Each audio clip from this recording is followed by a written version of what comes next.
All right, mate, thanks so much for your time. We're here at NYU in New York, and always one of my favorite conferences of the year. We were talking about outlooks before. What's your general outlook at the moment for IHG? I mean, it's great to be back in New York and to be in a room with over 1,000 people talking about the recovery of the industry and talking about developing hotels. And I think the recovery has really exceeded everyone's expectation. And the way we've been talking about it, like the GFC was a demand destruction event, whereas COVID has been a demand suppression event. And so as we've seen vaccination rates rise and government restrictions lift, you've got many markets and many segments that are above 2019 levels. Top end of luxury, resorts and leisure, suburban. So the areas that are really still challenged is kind of urban, so the New Yorks, the Chicagos, the Parises and the London of the world. But as international travel reopens and groups, meetings and events comes back, it's going to be a bright time for this industry going forward. Yeah, 'cause we're missing about 20% of the sector, aren't we, in terms of without the MICE market, without business travel really firing, it's hitting about 20% off of what it should be. Yeah, definitely. I mean, if you look here in the United States, we have about 3,000 hotels that are suburban. And those hotels are basically at or above 2019 levels. And so while the industry is still down, so that really is the big urban city centers. But what's encouraging right now, if you want to try to book a convention in Las Vegas, you're probably talking late 2023 or 2024. 2022 is booked. We're seeing significant increase in MICE demand and corporate travel's coming back. I was at Heathrow the other day and there were a lot of people who look like me carrying a rollerboard and a briefcase getting on flights, and you can't get a business class flight right now between Europe and the US since travel's opened up again today. Now, one of your favorite things was reworking the Crowne Plaza brand a number of years ago, and you've created that, the co-working spaces off the lobbies and the Crowne Plaza workspace. That's been phenomenal, and if you look at it going forward, people are going to want to be having that because they're not used to actually working in the office. Yeah, you almost think we were a bit prescient in this. In fact, we've redesigned the Open Lobby and Holiday Inn, the Crowne Plaza workspace, the way we've done Atwell Suites. Most of the new brands we've been very focused on building that social spaces where people can work, interact, and connect. Really been a huge uplift to the brand.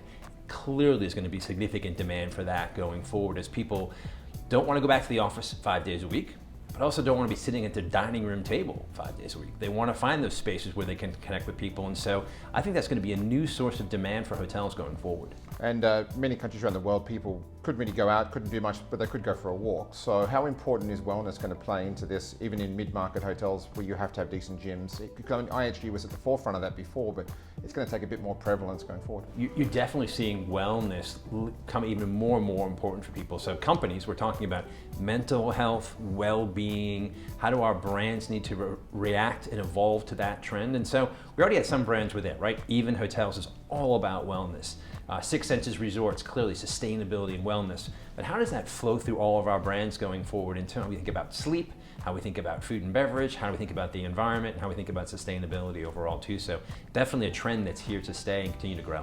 Another one too is Wi-Fi, isn't it? You need to have good Wi-Fi connections in rooms because so many of us are still doing Zoom meetings on the go. Again, we were one of the leaders in the industry with IHG Connect when we designed that platform. It truly was industry leading. We'd be able to walk into a hotel, whether you're in the social space or in a guest room, and if you were an IHG Rewards Club member and you previously registered, it gets recognized. So I checked into the Intercontinental Times Square yesterday, walked into the hotel, and it was welcome back, one click on, super fast Wi-Fi, which is critical too. And so that's why I also think that people ask me about, what about home sharing? Like, well, if I'm having to do a board meeting or an investor presentation or a client pitch, I want to make sure my Wi-Fi is great. And so I want to go to a hotel where I can depend upon that. And we know that's the case at IHG. Now, through the pandemic, obviously a number of leaders have kind of said areas that kind of helped them get through. Any learnings for you from a leadership standpoint on what you learned in the past 18 months? Some of the biggest learnings. Somebody actually talked to me in the elevator today, in the lift today. He said, "Thank you for how you led through this crisis." And I said, "Well, what do you mean?" He goes, "You were one of us." And it was about authenticity. It was showing care.